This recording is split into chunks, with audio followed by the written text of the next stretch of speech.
Today's been a very interesting day for Rooster Teeth, and let me explain a little bit what this video will entail, and then we'll go into more details. You see, Rooster Teeth earlier today had announced a new line of merchandise titled RWBY Manga Women's. I guess a women's collection. RWBY Manga Inc. collection is the other name they're going with on that. And one of the shirts displayed Blake and Adam Taurus and saying something like "Lovers Scorned." I have the picture. We'll take a look at the exact picture in a moment. And there was very minor backlash about that shirt on Twitter. And I say minor because I'm comparing the backlash they had for that shirt to the backlash that they've had for other things going on in 2019 that they have not acknowledged. The backlash for this shirt compared to the backlash for those other things that they won't acknowledge is completely minuscule when you compare it. But they listened to the backlash about this shirt apparently because it seems like it's now off their store. So why are they listening to certain backlash and not listening to others, even when the numbers are on the side of the backlash that they're not listening to? We'll take a look at this story in this video, speculate on why they are doing what they are doing, and that's the plan for this one. I'll see you in just a moment.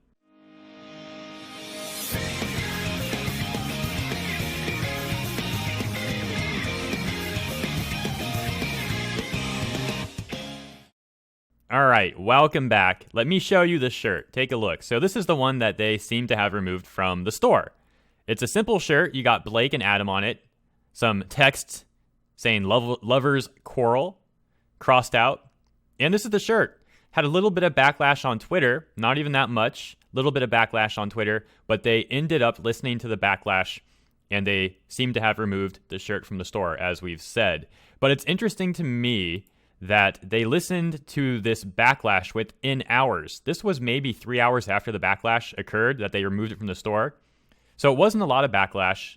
It wasn't long existing backlash, but they still listened to it and removed the shirt. Meanwhile, there are other things that by far more people are voicing their concerns about regarding Rooster Teeth and policies or changes in the company, and yet they won't even acknowledge it. It's weird. So why act so suddenly on this shirt, but not acknowledge or act on other backlash that they are receiving or criticism that they are receiving? It's odd.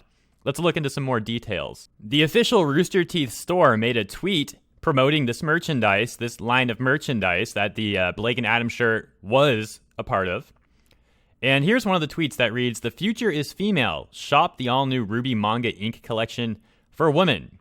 So maybe they just removed the shirt because they thought it wasn't appealing for women. But I do know a lot of women who like Adam and liked Blake and Adam's relationship. Of course, that's anecdotal. But Rooster Teeth must have also thought that, right? If Rooster Teeth made this shirt with Blake and Adam on it, surely they must have also thought that there are indeed females out there that like Adam. And there are. I've talked to them. And I'm sure there's also plenty of females out there that like Adam that I haven't talked to as well. So if Rooster Teeth originally made this shirt and included it in a new section for women's merchandise, why would they pull it? Well, one of the tweets that they had, maybe the first tweet of backlash that they had about the shirt, read, "I'm not trying to be a stick in the mud, but listen, this is kind of weird. It just rubs me the wrong way because it's part of the women's collection." And I'm like, yes, because us women just find Blake and Adam's lovers quarrel so romantic, right? LOL. Hashtag RWBY. That tweet only got 15 retweets and 116 likes. That's not a huge number. That's not like the number that you would assume a company would pull an entire shirt for. Another tweet following up read, "It's just a weird choice. I've heavily criticized the RWBY and Genlock merch before because for some reason they keep making merch where I'm like, really? Okay. And so on and so on and so on." So they had a little bit of backlash there. Another tweet that was criticizing the merchandise read, "Yeah, I'm sorry, Rooster Teeth, but that Blake and Adam shirt isn't pretty good. Isn't pretty good. I get the intent, Blake's defiance against Adam and being stronger for it, but the lover's quarrel, quote, is not the way to go for it, and there's much better ways to have items celebrating Blake's strength." I don't really know if that's what Rooster Teeth was going for. Maybe they just wanted to appeal to people that like Blake and Adam as a ship because they are out there. Maybe they just wanted to appeal to people that like Blake and like Adam as individual characters and not shipped together. They just like both characters. I don't know. Maybe this person's right and they are making that shirt to show Blake's strength. I don't know.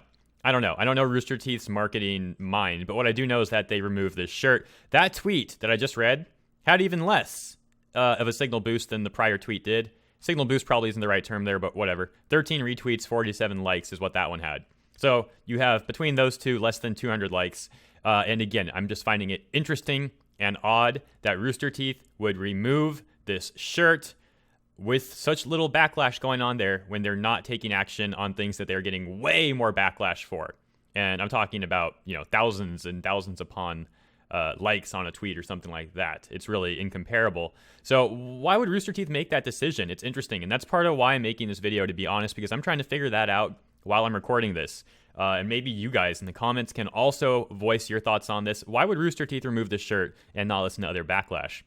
Are we... well, here's my theory on it. Let me rephrase that.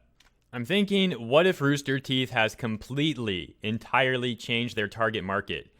When RWBY first came out, I think they were trying to appeal to people that maybe liked shonen. They wanted to appeal to people that like action, good fights, and they also wanted to appeal to people that like anime. Because if you recall, in like volumes 1 and 2 especially, there were plenty of scenes where RWBY would have that over-the-top anime-style animation. Like the eyes would go all big or it'd be exaggerated. Especially Ruby Rose herself would have that a lot. But the other characters would fairly often as well. So the original target market for RWBY seems like it was targeting people that generally like anime and generally lean more towards the shonen type, or at least like action. Now it seems like the direction that Rooster Teeth might be going is not appealing to that same demographic. This is just a theory, of course, but perhaps they've changed their target market. Perhaps now they're going more towards, and you might laugh at this, maybe I'm being a little bit sarcastic, but not entirely. Maybe they're trying to appeal more towards the slice of life people now, or people that just simply want to see something more about ships.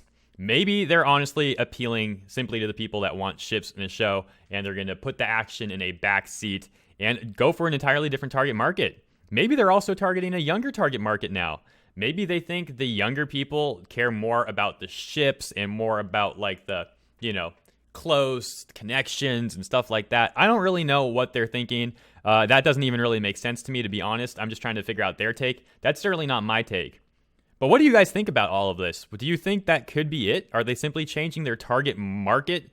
Are they not trying to appeal to the same audience that they had spent years building up and appealing to? Suddenly to shift that in the last 2 volumes or so?